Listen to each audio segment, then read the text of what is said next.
हर किस्म का जादू ख़त्म करने के लिए सिर्फ ये एक आयत पढ़ें। आज जो मैं आपके लिए वीडियो लाई हूँ वो ये है कि हर इंसान जादू की वजह से परेशान है। कोई बीमार है तो वो कहता है मेरे पे जादू हुआ है, किसी बच्चियों के रिश्ते नहीं हो रहे, शादियाँ नहीं हो रही, वो भी कहते हैं कि हम पे जादू हुआ है, ये काम नहीं हो रहा। कोई बीमार है तो वो भी ये कहता है कि मैं बीमार इस वजह से हूँ कि मुझ पे जादू हुआ है। अगर किसी के घर में रिज़्क़ की तंगी है, आमदनी नहीं है, तो वो भी ये कहता है कि मेरे पे जादू हुआ है। हत्ता कि हर काम, हर मुसीबत जो भी है वो हल होने वाली है। अगर हम अल्लाह ताला को याद करें तो हमारी तमाम मुसीबतें दूर हो जाएंगी। इसलिए आज जो मैं आपके लिए वजीफ़ा लाई हूँ वो बहुत ख़ास है।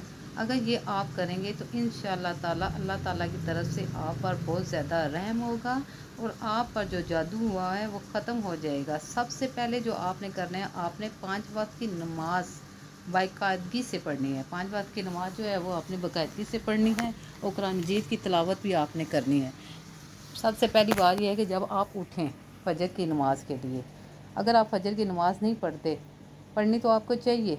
चलें, सुबह के टाइम आप जिस टाइम उठते हैं आप उठें और आपने सबसे पहले सूरह यासीन पढ़नी है और फिर मंजिल पढ़नी है और फिर अल्लाह ताला से दुआ करनी है कि अल्लाह ताला हमारे रिज़्क़ में बरकत डाल।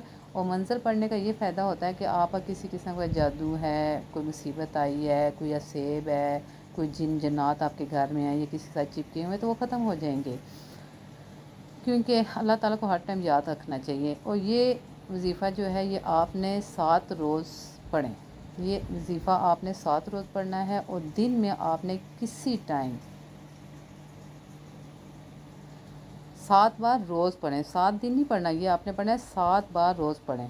आपने अगर जादू टूने से बचना है तो आपको ये जो आयत है वो दिन में 7 बार आपने पढ़नी है और पूरी ज़िंदगी पढ़नी है। जब तक आप ज़िंदा हैं अपने बच्चों को बताएं, घर वालों को बताएं।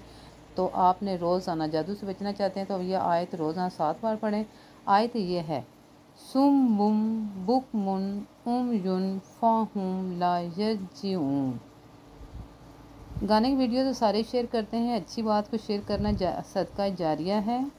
आप इसको ज़्यादा शेयर करें और कमेंट्स बॉक्स में आके आमीन ज़रूर लिखें, सुभान अल्लाह भी लिखें।